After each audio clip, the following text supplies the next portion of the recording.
Hello everybody and welcome to RPG Horror Stories. Today I actually have a story. I'm going to start off with a story that is recommended by one of my Discord members, Mayu.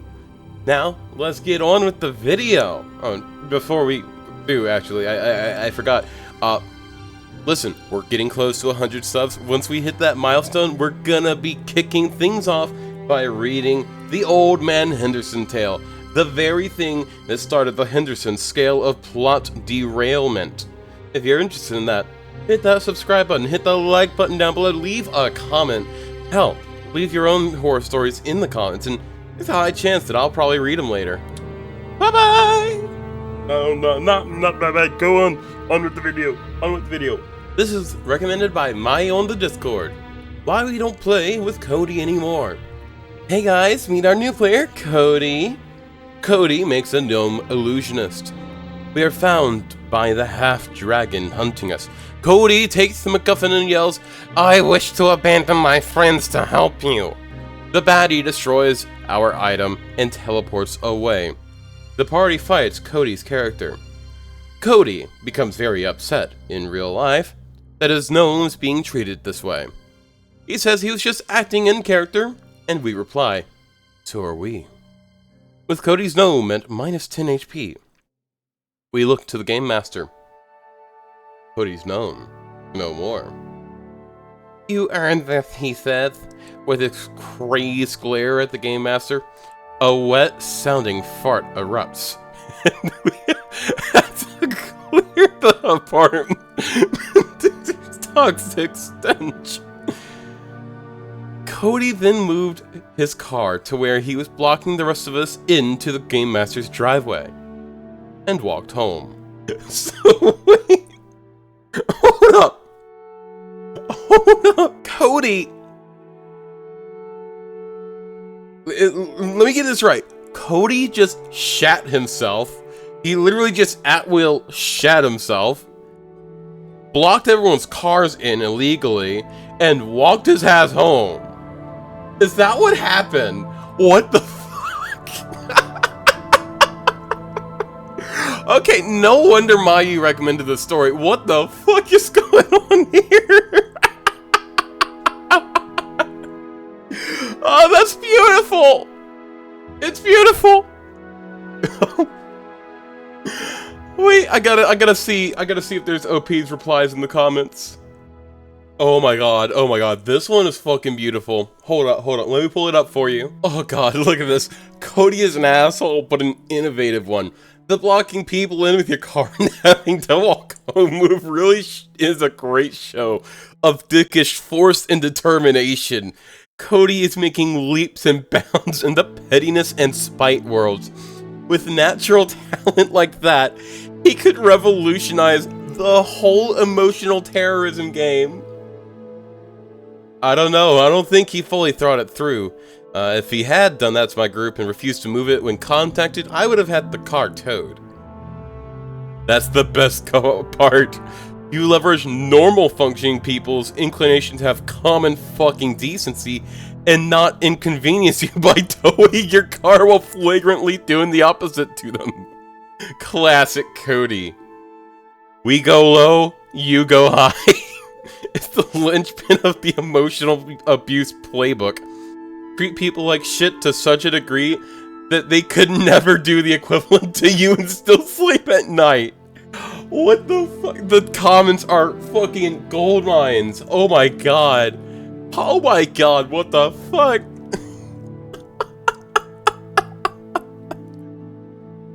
Oh! Imagine shitting yourself publicly and thinking, "Oh yeah, really got him with that one." And then walking home. He walked across however long a distance away he lived, waiting in his own shit. Oh my god, they're practicing defecation. Fix that for you. Like, through practice and defecation, fix that for you. Oh my god. The comments are a riot. So I had to kind of rein myself in for this. So in order to do that, I came up with the Cody maneuver, so that you can do this in-game and not piss everybody off. Well, still pissing everybody off. So here's how this works. You're gonna cast Glyph of Warding on your own pants. Set the trigger to be Prestidigitation Soil Pants. Okay? You're gonna store however high a level of Stinking Cloud you can cast in that Glyph of Warding. Next move, trigger in a bad situation and run away. Like the ink defense. You call that an ink defense? Player pays to play, but only gets kicked for cheating. Hey y'all, the too long didn't read of this is pretty much the title itself, but the fun is always in the details, so let's jump right in. To preface, I run a small D&D server as a side gig. Many and most of my players have been playing for close to a year with me now, but every once in a while, I need to recruit for new folks to come in. I usually don't kiss and tell with these games, but the following guy disrespected everything and everyone at the table, so I will make an exception. Having just come off a successful run of Avernus, our party unfortunately lost a player. We decided to run some of the Saltmarsh adventures. I actually can't recommend these enough, while I took some time finding someone to play in the longer Netherdeep campaign. If you are interested in playing through the sinister secret of Saltmarsh, I can 100% recommend using Neverwinter Nights Enhanced Edition. There are two different ways that you can play through Sinister Secret of Saltmarsh on that game. The first is going to be World of Greyhawk. It is a persistent world server. It is hardcore D&D rules.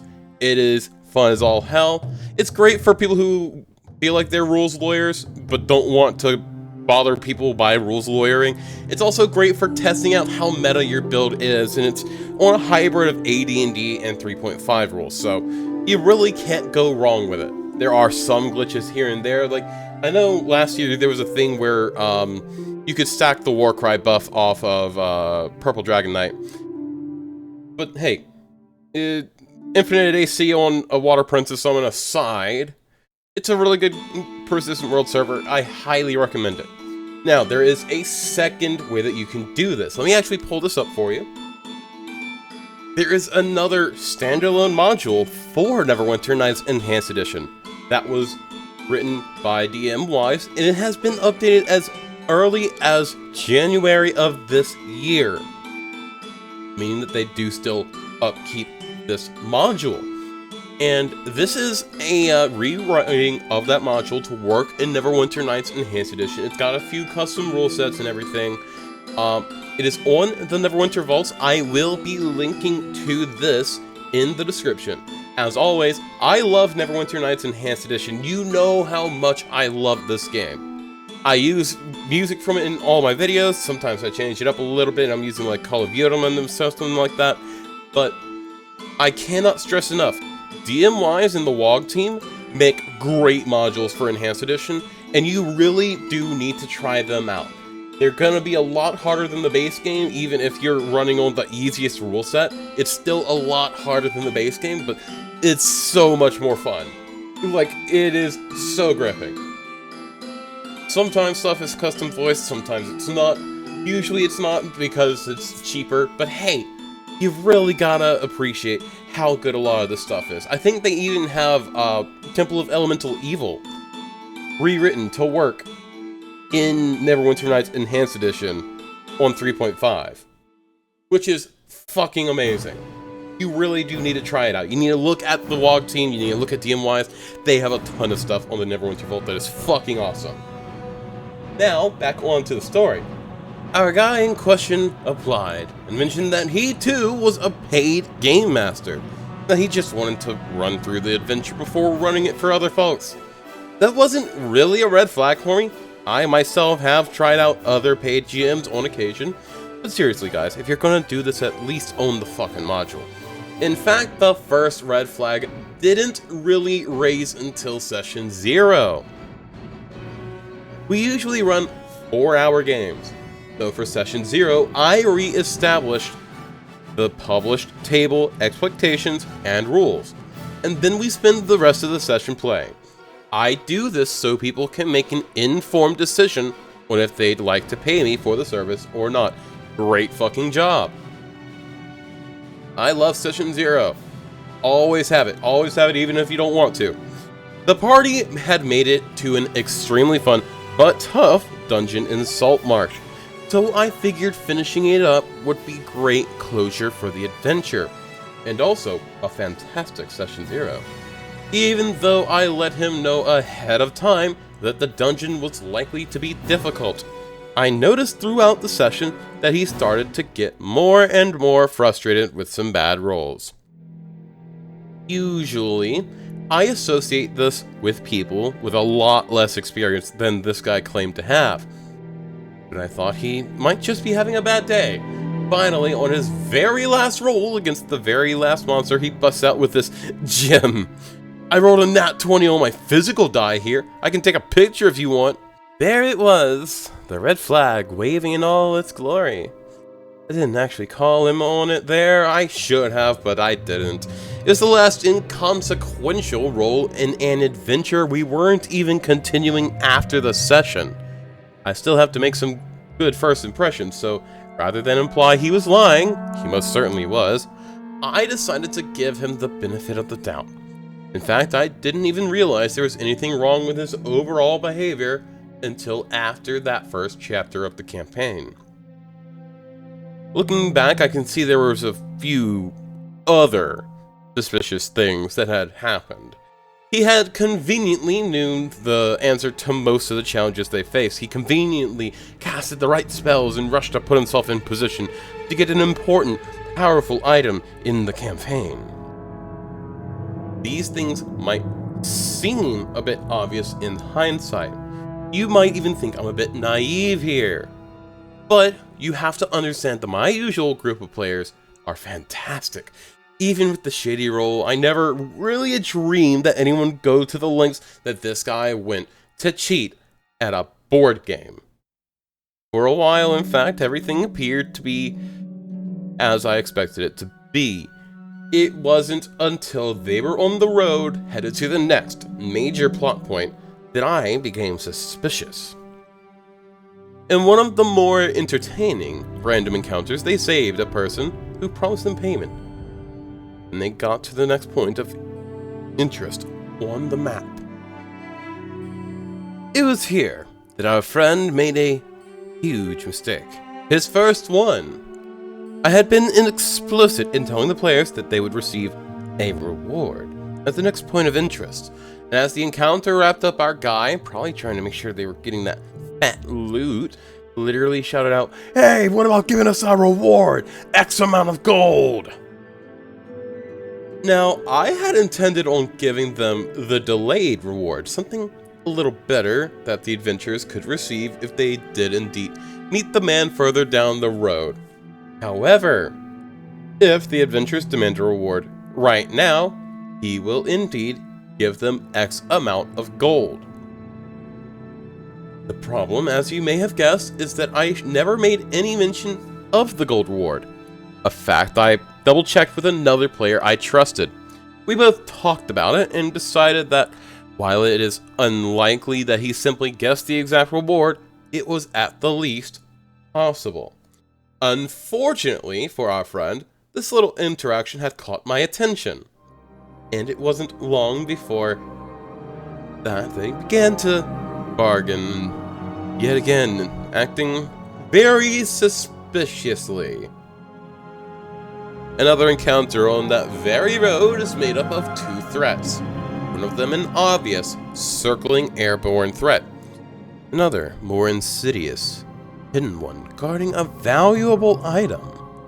Our guy took the lead in this encounter and proceeded to do everything in his power to avoid the hidden threat instead of the overtly stated one. I'm not gonna lie, I found this frustrating. I felt like this guy was playing the table like he had a prima official strategy guide, and for all intents and purposes, he was. But up to this point, I didn't really have anything I could solidly point to and say, "You are cheating." In fact, our hero's downfall did not come at the hands of some difficult encounter he cheated his way through. Nor did he uncover some super secret magic item he would have no other way of locating. He came at the hands of an NPC, who has about a paragraph total dedicated to him and the adventure. The players eventually arrived in a bleak militaristic town. The place is a real horrorscape, but not due to the people living in it. They are, for the most part, honorable and just trying to survive in a pretty bad situation. The players come across the NPC in question as he's doing a pretty terrible chore. Here, I had an ideal to impress upon the players the sense of community and duty they can expect in the town. Rather than introduce himself when the players walk up, he simply said, "You guys gonna stand around looking? Or are you gonna help?" I did this thinking that after the players helped him with the chore, they could come together for a handshake moment and a real introduction. Maybe they would even come away feeling like they'd earn a bit of respect in the town in the process. Instead of this fun scene, our guy finally outed himself, calling the up to now nameless NPC by his name. When we went on break, I actually double-checked with the rest of my players, making damn sure I didn't mistakenly introduce him to at one point in the scene. And that was it. I had him. Outed by a literal one-off NPC. I let him finish out that session, which he hilariously ended by attempting to ready a spell for something that he, of course, had no information on. Be ready, and to be honest, in any other circumstance, readying a spell, there would not have been that outlandish. I now had to question whether every action he was taking was intuitive or if he was simply reading the module. He was. Due to this, I unfortunately had to remove him from the game and server due to the negative impact he was having on the table. He did wind up sending me a Discord message after I removed him for everything, but I figured that it was some indignant or angry remark or rant, and I simply don't have time for that. And that is the story of how some old guy paid me cash money to get kicked from a Dungeons & Dragons table for cheating. Thankfully, the guys at the table took it in stride, and the damage done by the cheating wasn't too sensible. His character walked away after giving up the important stuff, and we all chuckled about the situation before moving on with the game. I hope you enjoyed the story if you've made it this far. Listen, this is a great story. Hold up. Let me do something real quick. So, this story, it exemplifies one, no matter whether you got a cheater or not, fucking, this person, they've been playing with the same people, some of them probably maybe even for years, but they're always having a session 0. They're a paid DM. They have a session 0. They have that rules and expectations posted inside of their server, alright? But here's the thing. Even in spite of that, they have session 0 for every campaign that they run, which is something that so many dungeon masters get wrong. I mean, you can't just post your session 0 points and awarenesses and expect everyone to read it. Quite frankly, no matter how much you think people like reading, nobody likes reading. I mean, I like reading, still. So it's great that they're having the session 0. I feel really bad that in spite of all of this, they had the player come in and just fucking cheat, just obnoxiously cheat. And quite frankly, I do understand them waiting so long. Now, I'm neurodivergent. I would have called them out on that shit, like, real fucking fast. Because I would have caught on to it real fast and been like, listen, I'm not having a cheater at my table. You do one more thing like this, you're gone. No, this dude used 3 strikes and you're out. Well, probably even more than that. And, I'm really surprised because he waited until he had that solid evidence. I wouldn't have done the same. I would have literally just been like, alright, G, you're gone. Get fuck off out of here. So this is a bigger person than I ever could be. And the great thing is that despite of whether they knew that this person was cheating or not, they still gave them respect. With a lot of GMs, including myself, tend to not fucking do. I mean, like, I'm gonna be straight. I tend to run a kind of strict boat when it comes to cheating. If you start cheating in my campaign, you do lose a lot of respect from me. And it's not like a thing that I can really help. It's just, I tend to state it out front, like, hey, you've got my respect from the get-go. Your character sheets are good. Here's the session 0, blah, blah, blah, blah, blah. If I catch you cheating, you're gone. That's me. This is a great tale to show just how well you can treat somebody, even though they're shutting down things for everyone else. Just absolutely fucking it up for everyone else because they have the same knowledge that God does, basically. Now, that's all I have for today. Much love, stay sexy. I hope to see you guys tomorrow. I will be streaming on Twitch later. Actually, I will have been streaming right before this was put up, pretty likely. And I hope to see you guys there. I don't know. Maybe you'll see me after this is up. Who knows? Maybe. Maybe not. I might stream after this is published. I might stream before it's published. All I know is I gotta get my little brother on the bus a little bit earlier in the morning today. So there's a chance that whenever you see this video, I'm going to be live on Twitch. So much love, stay sexy, and I hope to see you guys tomorrow. Bye-bye!